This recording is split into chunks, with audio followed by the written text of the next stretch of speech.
আসসালামু আলাইকুম। আশা করি আপনারা সবাই ভালো আছেন, আমিও ভালো আছি। তো আজকে দেখতেছেন যে আমার কাছে একটা এক্স ব্লেড, যেটা রিভিউ আমি আরও অনেক আগেই দিতে চেয়েছিলাম, কোনো না কোনো কারণে আসলে দেওয়া হয় নাই। এই এক্স ব্লেডটাই আমার সাথে কক্সবাজার ট্যুরে গেছিলো, আমার ফ্রেন্ডের এক্স ব্লেড। সেটা প্রায় অলমোস্ট 48,000 চলা, 47,878।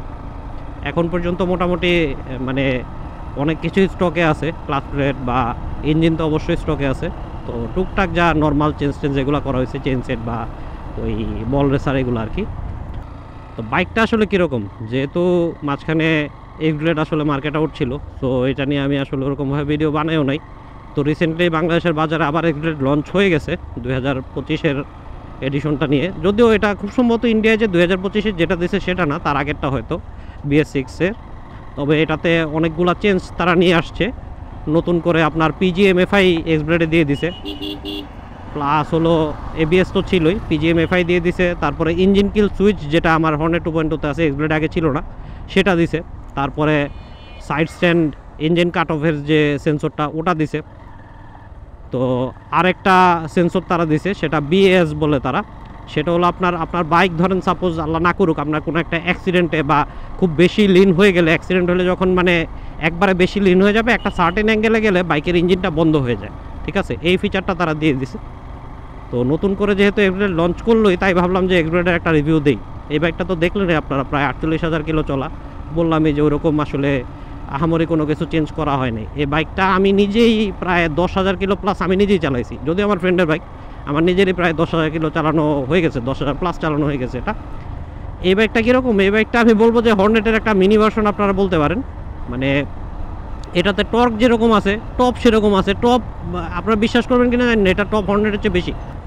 একটু আগেই আমি আসলে টানটানি করে আসলাম আমার বাইকটা দিয়ে, তা আপনাদেরকে ওই টপ স্পিডের ভিডিওটা দিব।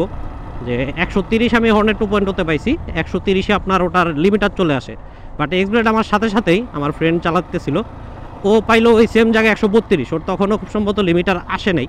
তো এটা আমার একটু জিজ্ঞেস করে নিতে হবে, মোস্ট প্রবলি লিমিটার আসে নাই। এর আগে আমি নিজে ওই বাইকটাতে 131 একবার মাওয়াতে পাইছিলাম।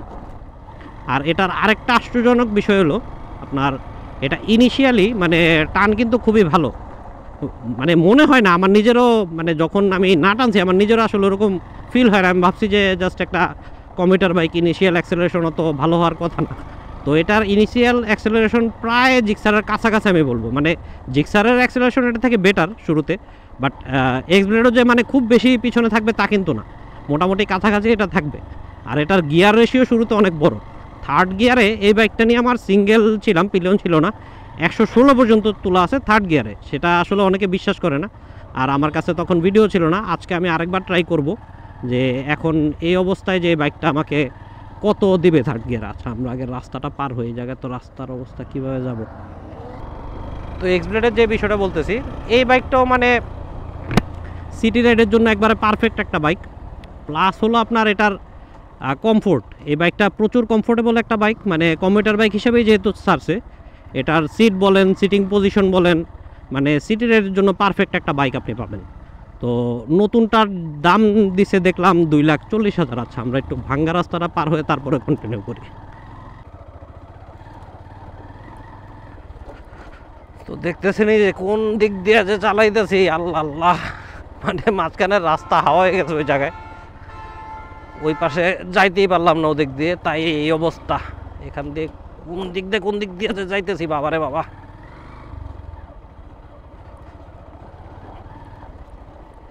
ওই হেলিপ্যাডে বেশি ঝামেলা দেখে আসলে হেলিপ্যাডে থাকলাম না, তাই ভাবলাম একটু এই পাশে আসি। তো এই পাশে আসতে গিয়ে অবস্থা খারাপ হয়ে গেল। যাক, ঝামেলা শেষ আপাতত। তো এক্সব্লেড নিয়ে যেটা বলতেছিলাম, এটা আসলে স্পেসিফিকেশনের দিকে আমি যাব না।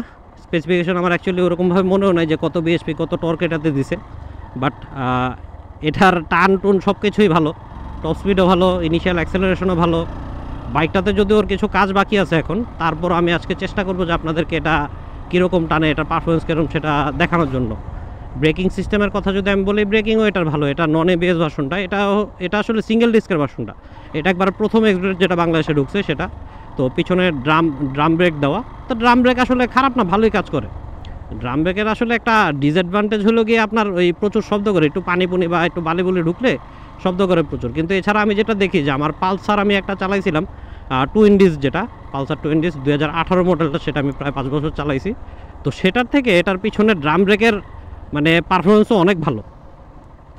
তো যাই হোক, এদিক দিয়ে ব্রেকিং দিয়েও আমি আসলে কোনো সমস্যা পাইনি। এটার অনেকেই একটা কথা বলেন যে এই 80 সেকশনের চাকা, ঠিক আছে চাকাটা আসলে একটু কম, বাট আমি মনে করি যে বাইকটা আসলে অনেক R&D করেই বানানো। সো তারা নিশ্চয়ই বুঝে শুনেই জিনিসটা দিছে। তা আমার কাছে এত দূর এটা চালানোর পরও আমার কাছে আসলে মানে ল্যাকিংস ফিল হয় নাই। আমার মনে হয় না যে না আরও মানে বড় দরকার ছিল বা এই জায়গায় আমি কনফিডেন্স লুজ করতেছি, এরকম কোনো ফিলিংস আমি কখনো পাইনি। আমার ফ্রেন্ড যে প্রায় 30,000 কিলোর উপরেও চালাইছে, ও এরকম কোনো ফিলিংস পায়নি আমাকে মানে বলছে যেটা আর কি। তো আমি নিজেই তো যেহেতু 10,000 কিলো প্লাস এটা চালাইছি, আমার কাছে কখনো এটা মনে হয়নি। আর এই বাইকটা নিয়ে তো ট্যুরও দিল, অনেকেই দিচ্ছে, ঠিক আছে। তো রেগুলার সিটিতে কমিউট করতেছে, ওরকম কোনো কমপ্লেন এই বাইকটা নিয়ে নাই। আর উল্টা মানে জিজ্ঞেস করলেই, বাইকের কথা জিজ্ঞেস করলেই বলে যে আলহামদুলিল্লাহ, মানে পয়সা উসুল একটা বাইক। তো চলেন এক্সব্লেডের একটা ছোটোখাটো পারফরমেন্স টেস্ট হয়ে যাক 0 to 60 দেখি কী অবস্থা।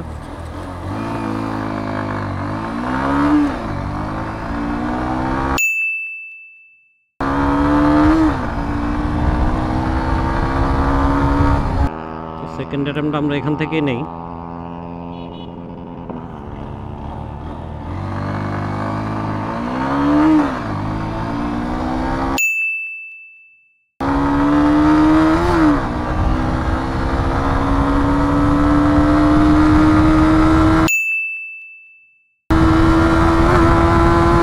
তিন গিয়ারের এটার পাওয়ারটা দেখেন জাস্ট 112, 113, 15 পর্যন্ত চলে আসছে তিন গিয়ার। যেটা বলতেছিলাম, আমি এর আগে 116 পাইছি, তো আজকে আপনাদের সামনেই দেখাইলাম 115 এটা 3 গিয়ারে চলে আসছে। এটা কিন্তু পুরোপুরি স্টক, এটাতে কোনো আফটার মার্কেট কোনো কিছু লাগানো হয়নি, পুরোপুরি স্টক বাইক। তো এক্সব্লেডের টপ স্পিডটা এবার চেক করি। সামনে রাস্তা ফাঁকা একটু মনে হচ্ছে, সামনে চেক করতে পারবো, যদিও একটু ঢালেও নামা লাগবে। তবে আসলে ব্যাপারটা কি যে এই বাইকটা আমি আগে বলে দিই, এই বাইকটা ঢাল ছাড়া আমি নর্মালি আপনার 100, আমি খুব সম্ভবত 24-এর মতো পাইছিলাম, আমার ফ্রেন্ড 27-এর মতো পাইছে। তো এটা এরকম 27-28 ঢাল ছাড়া আপনার যায়। তো পরে দেখা যাক আমরা এই ঢালেও বা কত পাই। সমান্তরাল রাস্তা তো আসলে 300 ফিট অত বড় ওরকম নাই, একটু পরপরই মানে আন্ডারগ্রাউন্ডগুলা, তো ওরকমভাবে আসলে দেখা যাচ্ছে না। তো এখানেই দেখি কি পাওয়া যায়। সামনে আরেকটা ঢাল আছে, ওটা মিলে দেখতে হবে।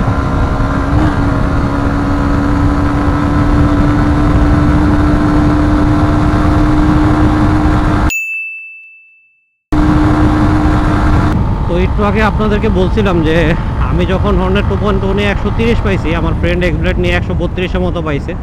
তো আপনারা দেখলেন যে আমি নিজেও 132 পাইলাম আর কি। তো এর বেশি খুব সম্ভবত ঢালের মধ্যে আর পাওয়া যাবে না মোস্ট প্রবাবলি। তো এটাই বলা যায় যে মানে এক্সব্লেড একবারে লাস্ট পর্যন্ত এই পর্যন্তই যাইতে পারে। তো অনেকেরই আসলে এক্সব্লেডের পারফরমেন্স নিয়ে অনেক ডাউট আছে। তো আমি অনেকের কাছে যখন বলছি যে না থার্ড গিয়ারে এত যায়, এটা টান এত ভালো, তো অনেকেই বিশ্বাস করেনি, ঠিক আছে। তো আজকে আমি টুকটাক দেখানোর ট্রাই করলাম যে না এক্সব্লেড আসলে খুবই ভালো একটা বাইক, বাজেটের মধ্যে আপনাকে মোটামুটি একটা খুবই ভালো একটা পারফরমেন্স সে দিবে যেই বাজেটে আপনি এক্সব্লেড নিচ্ছেন। মানে মোটামুটি কি আমি বলবো যে তার কম্পিটিটর যে আছে ওই বাজেটে, তাদের থেকেও বেটার পারফরমেন্স এই বাইকটা দেয়, পারফরমেন্সের দিক থেকেও, বাকি সব দিক থেকেও। মাইলেজ আপনারা এক্সব্লেডে অনেকে হয়তো জানেন, এক্সব্লেডে মাইলেজ কিন্তু অ্যারাউন্ড 50 দেয়। নতুন যে এফআই কার্বোরেটর ভার্সনটা অ্যারাউন্ড 50 দেয়, নতুন যে এফআই ভার্সন যেটা আনছে পিজিএম এফআই এই কিছুদিন আগে যে লঞ্চ হলো, সেটা আরও বেশি দেওয়ার কথা। তো সেটা অ্যারাউন্ড 55 তো দিবেই, আমি যতটুকু জানি, যতটুকু বুঝি আর কি। যেহেতু এফআই, সেটাতে কিছুটা হলেও বেশি মাইলেজ কার্বোরেটর থেকে দিবে। এটাতেই আমার ফ্রেন্ড 48 থেকে 52 মতো মাইলেজ পায় অলওয়েজ, ঠিক আছে, এখন পর্যন্ত পাচ্ছে। আর পারফরমেন্সের বিষয়ে যে এই বাইকটা অলরেডি 48,000 কিলো চলা, প্লাস কিছু কাজ এটার এখনও করানো বাকি আছে। সো পারফরমেন্স আসলে একবারে আপ টু দ্য মার্ক এখন এটা নাই। এটা যদি একবারে মানে ওইরকম সব কাজ টাজ করানো থাকতো, তাইলে এটা থেকে আরও বেটার পারফরমেন্স 0 to 60 বা 0 to 100 আরও বেটার আমরা পাইতে পারতাম। তো যাই হোক, যতটুকু এটার কন্ডিশন যেরকম আছে, বাইকের কন্ডিশনের উপরেই তো সব কিছু ডিপেন্ড করে আসলে। তো এটার কন্ডিশন এখন যেরকমই আছে সেই হিসাবেই আমি দেখানোর চেষ্টা করলাম আর কি। তো এগ্রেড নিয়ে আসলে এই ভিডিওটা বড় করব না, এই ভিডিওটা জাস্ট এমনিতেই যেহেতু ফ্রেন্ড আসছিল একসাথেই ছিলাম, তো ভালো একটা ছোটোখাটো ভিডিও বানায় ফেলাই। তো আপনারা যারা এগ্রেড যারা কিনতে চান তাদের কিছুটা হলেও যাতে হেল্প হয়, তো সামনে ইনশাল্লাহ চেষ্টা করবো যে এগ্রেড নিয়ে একটা ডিটেলড একটা রিভিউ করার। এই 25-এর এডিশনটা যেহেতু লঞ্চ হয়ে গেছে, ওটা নিয়েই চেষ্টা করব। যদি টেস্ট রাইড দেওয়া যায় তাহলে তো ভালো, আর টেস্ট রাইড যদি না দেওয়া যায় তাহলে ওই সামনাসামনি একটা ইনডেপথ একটা রিভিউ করার চেষ্টা করবো ইনশাল্লাহ। তো আজকের ভিডিওটা এতটুকুই ছিল, আজকের ভিডিওটা আর বড় করবো না। আপনারা সবাই ভালো থাকবেন, সুস্থ থাকবেন, আল্লাহ হাফেজ।